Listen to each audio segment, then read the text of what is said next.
Kedua teh hik thu chenu itan sau karin omasin kata nai rin omzia chu kasia lon chu wang chu lon thik thu chenu hian ka pangai em che ke pon ka mangai che nang wang phiang sin hianin mo ka sak mingan se le mi u ten rai ra riang en dong nu bal min chan kwa po ka hui ngam do nim mi oi ka sa a buổi club mấy chuyện nào mel che zo kin tiang ron se reng su mel che zo kin ron ti reng su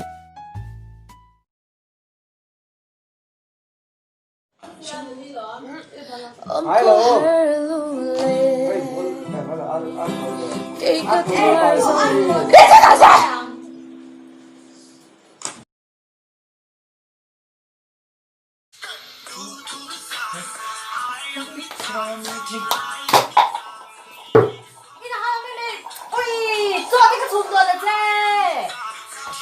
bà biết làm rồi tôi không có làm gì ngay mày nghe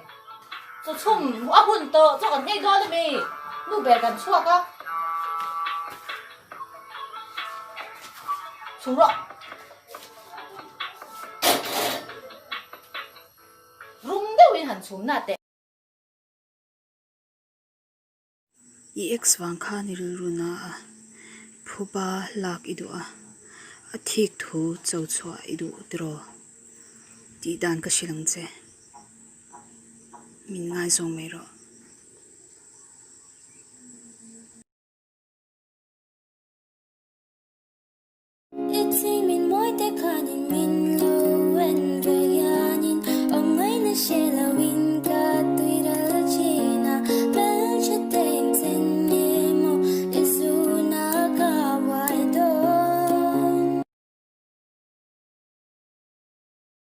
Sắc mê lâm môi thiên mít mênh là áp phụ nhẹ nhẹ thiên dâu tu ren amum siyo sắc mê dù răng cất ar tùy loa nang mayin man tàu tắt ni tu em đón lâu tình cắt trang nê mà hẳn đầy về là suy lung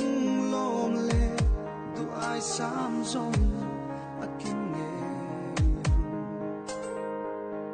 mo se mo di sun ai ki min don silo你唔嚟到你啊？ bawang ka soy ka theng hi so 你这么 mga inay nang haglaw sa nain kong limet bye bye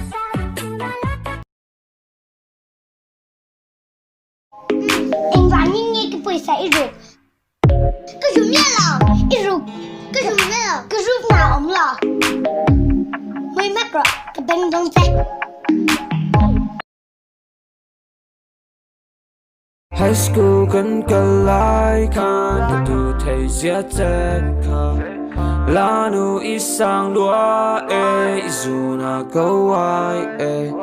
ngai e me ma tseila ka tha po chang lo ma la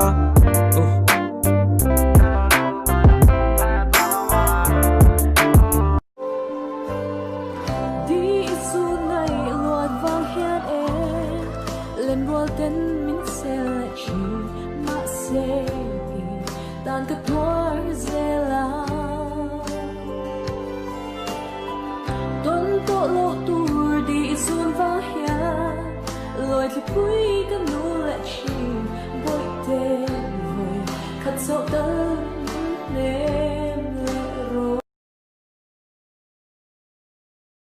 Hey, nghe vem du về? mà ni ta linh du lâu tu xuan du tu cái này về lại nè Du tuy nấy lộn, tu chứ mà cái mà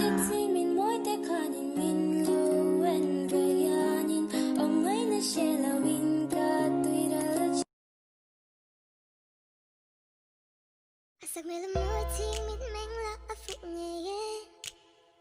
thiên dâu tu ren amum siyo